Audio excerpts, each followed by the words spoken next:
15 વર્ષથી પાલેજમાં જૂના અને જાણીતા computer, laptop, CCTV camera service, printer repairing તેમજ નવા અને જૂના કોમ્પ્યુટર લે વેચ કરનાર. એડમિશન ફોર્મ તેમજ તમામ સરકારી ફોર્મ ઓનલાઈન ભરી આપવામાં આવશે. અંકલેશ્વરમાં અનિયમિત વીજ પુરવઠાથી ટ્રસ્ટ નગરજનોએ ડીજીવીસીએલ કચેરીએ હલ્લાબોલ કર્યો. ક્ષતિરહિત વીજ પુરવઠો આપવા માંગ કરી.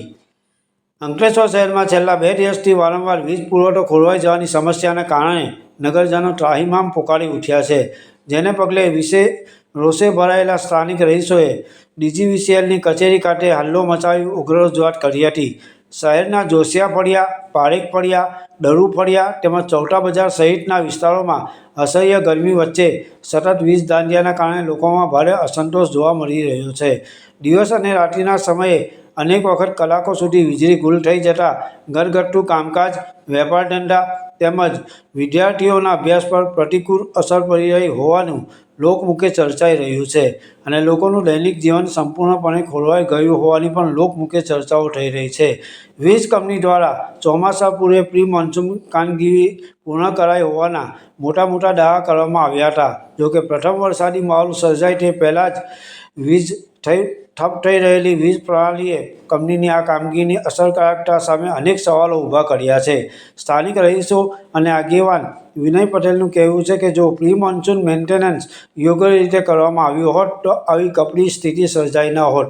વારંવારની આ ટ્રિપિંગ અને અંધારપટની સમસ્યાથી કંટાળેલા રહીશોએ વીજ કચેરીના સત્તાધીશો સમક્ષ આક્રોશ ઠાલવીને આવી સમસ્યાનો તાત્કાલિક અને કાયમી ધોરણે સ્થાયી ઉકેલ લાવવાની ઉગ્ર માંગ કરી હતી.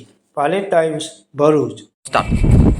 कल रात को भी लाइट गई, बराबर। पापा को मेरे तकलीफ है, लाइन फ्रैक्चर है, बराबर। वो फ्रैक्चर की वजह से उनको बहुत गर्मी हो रही है। अभी जस्ट 6 बजे मैंने आके कंप्लेंट लिखाई यहाँ पर आके। उन्होंने क्या बोला 1 आवर में लाइट आ जाएगी, लेकिन लाइट नहीं आई, बराबर। मम्मी का बोल्ट का ऑपरेशन हुआ है, बराबर। तो मेरी मम्मी को भी तकलीफ हो रही है, पापा को भी तकलीफ हो रही है। मैं रात से मैं बहुत परेशान हूँ, तो इसका कोई ना कोई सोल्यूशन निकालो। आप जीबी पे आए थे? जीबी पे मैं आके कंप्लेंट करके गई 6 बजे। सर को आके मैंने बोल के गई, सर ने बोला कि ठीक है 1 घंटे में लाइट आ जाएगी। अभी 9 बजने को आ रहा है, लाइट का कोई ठिकाना नहीं है, बराबर। मेरे घर में किसी को कुछ होएगा तो जवाबदारी कौन लेगा? तो प्लीज़ इसका कोई ना कोई रास्ता निकालो और लाइट लाओ। પ્રી મોન્સૂનના નામ પર આ લોકોએ જે કામ ચાલુ કરેલું હતું, પ્રી મોન્સૂન તો હજુ કાલે વરસાદ પડ્યો, પહેલો વરસાદ, એમાં આટલી બધી તકલીફ આવી. એના થોડા દિવસ પહેલાં બી જ્યારે એ લોકો કામ કરતા હતા કે ભાઈ પ્રી મોન્સૂનની કામગીરી ચાલે છે, 1 કલાક લાઇટ આવે ને 4 કલાક લાઇટ નહીં આવે. અત્યારે બી કાલ રાતની લાઇટની પ્રોબ્લેમ છે. લોકોના ઇન્વેટર બંધ થઈ ગયા, લોકોના ઘરમાં અમુક લોકોનું ઓપરેશનવાળા છે, કોઈનું હાર્ટના પેશન્ટ છે, એ લોકોને વધારે તકલીફ છે. હવે અત્યારે અમે જીબી પર આવ્યા, એ લોકોનો પહેલો તો એ લોકોનો કસ્ટમર કેરનો નંબર લાગતો નથી. અત્યારે એમના એક કર્મચારી અંદર બેઠેલા છે, તે એવું કહે છે કે અમારી પાસે માણસ નથી. ત્યાર પછી એમના સાહેબને અમે એવું કીધું કે તમારા સાહેબ જોડે અમારી વાત કરાવો. એમના સાહેબ કર્મચારીનો ફોન ઉઠાવવા રાજી નથી અત્યારે. તો આની ઉપરથી હવે પ્રજાએ શું સમજવું કે ભાઈ પ્રજા જોડે તમે મજાક કરો છો. એટલે અમારે ગરમીમાં ઊંઘવાનું, વગર લાઇટે ઊંઘવાનું. ને આ તમે જોઈ શકો છો, તમે બતાવો વિડીયોમાં કે કેટલી બધી લાઇટ છે અહીંયા ગાડી. એટલે પ્રજા ખાલી ટેક્સ ચૂકવે ને જલસા લોકો કરે. હવે પ્રજાએ ડિક્લેર કરવાનું આ બધું. મીટર કાપવા તો એ લોકો 2 દિવસ બિલ નહીં ભરે તો એ લોકો તરત મીટર કાપવા આવી જાય છે. તો તમે હવે જવાબ કોણ આપશે? તમારો આટલા ટાઈમ કાલ રાતની લાઇટ નથી, કાલ રાતનું અમને હેરાન કરે છે, હવે આનું બિલ તમે માફ કરશો? અંકલેશ્વરમાં જીબીમાં હવે ચૌટા બજારમાં ગઈકાલ રાતથી લાઇટ નથી. પ્રી મોન્સૂનનું કામગીરી પતી ગઈ છે. હવે જ્યારે અમારા ત્યાં લાઇટ આવે બી છે તો ફાસ્ટ થઈ જાય છે, ધીમી થઈ જાય છે, અને મારા ઘરનું ફ્રીજ પણ ઉડી ગયું છે. હવે એની જવાબદારી કોણ લેશે?